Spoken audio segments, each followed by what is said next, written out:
Buenos dias, everyone, and happy full moon lunar eclipse.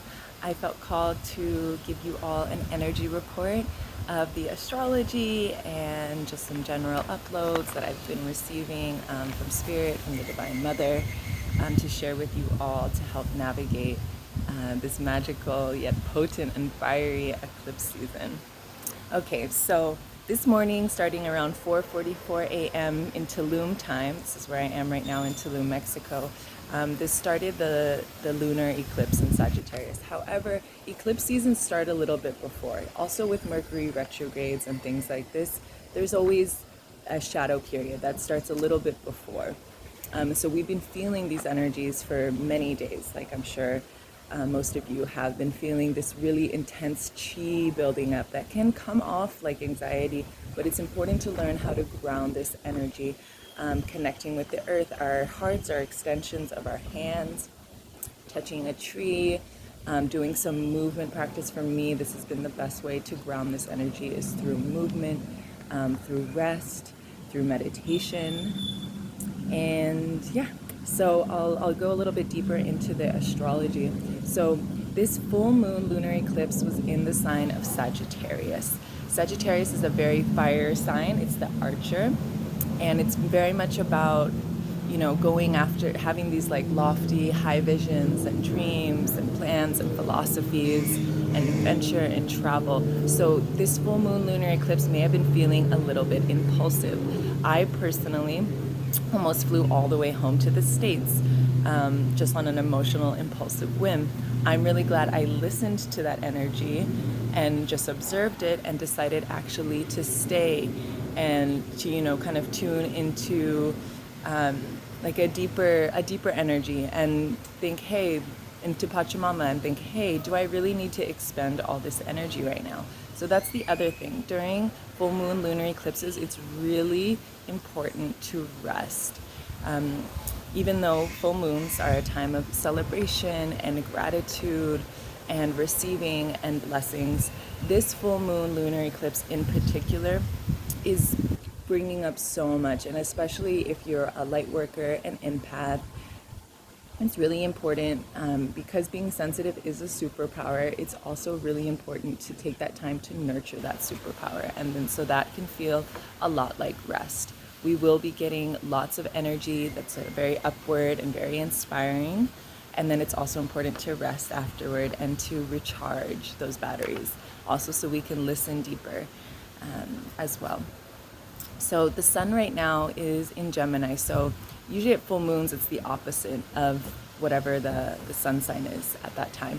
So the sun is in Gemini. Gemini is a very playful energy.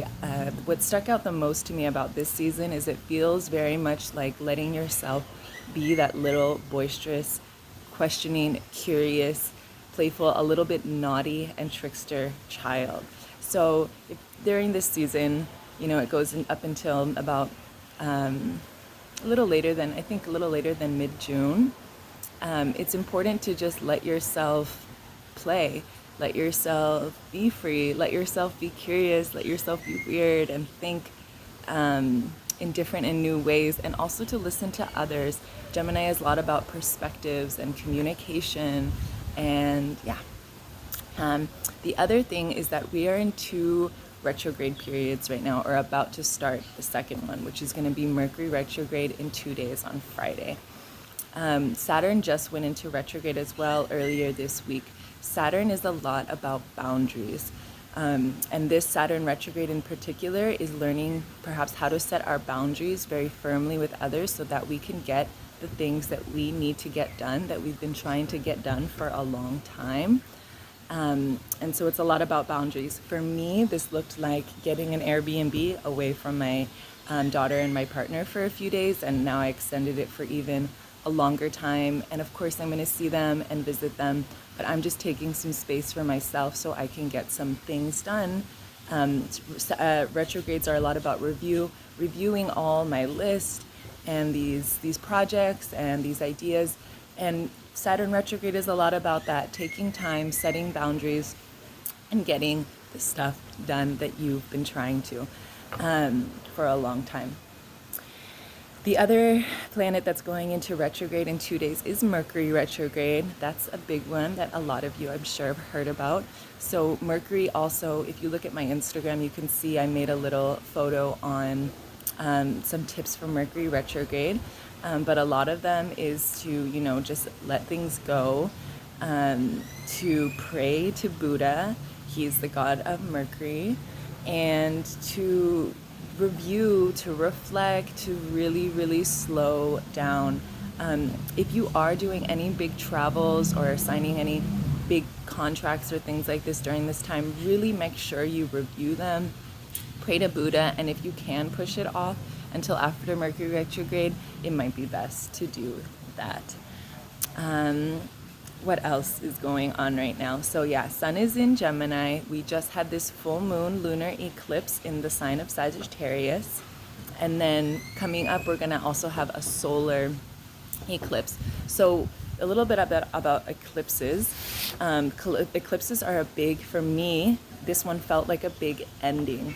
Eclipses bring about this change and upheaval, and you can feel their energy much before the eclipse, and also the energy should get a little bit lighter afterward. However, we are in an eclipse season, so we just had a lunar eclipse this morning, and there's gonna be another solar eclipse at the next new moon. So when there's a lunar eclipse, it means that the moon is what's being darkened and what you can't see. So that's a big theme about this lunar eclipse, is the darkness, is bringing up all these stirring up these difficult emotions, and can also be fiery, can be a lot of what I've been feeling. It's a lot of anger, grief, and sadness, resistance, things like that.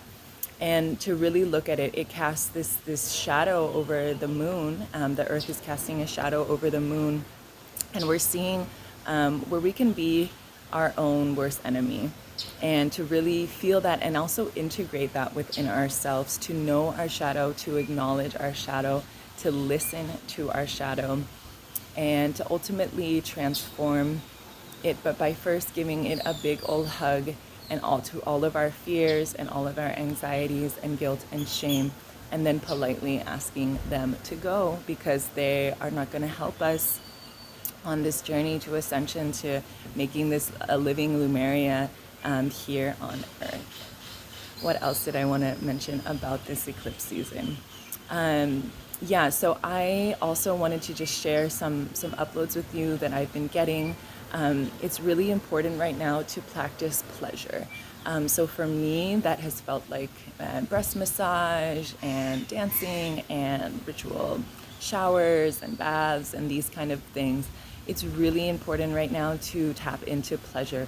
Pleasure is a portal, it's a gateway to the higher dimensions, and it really drops us into the present.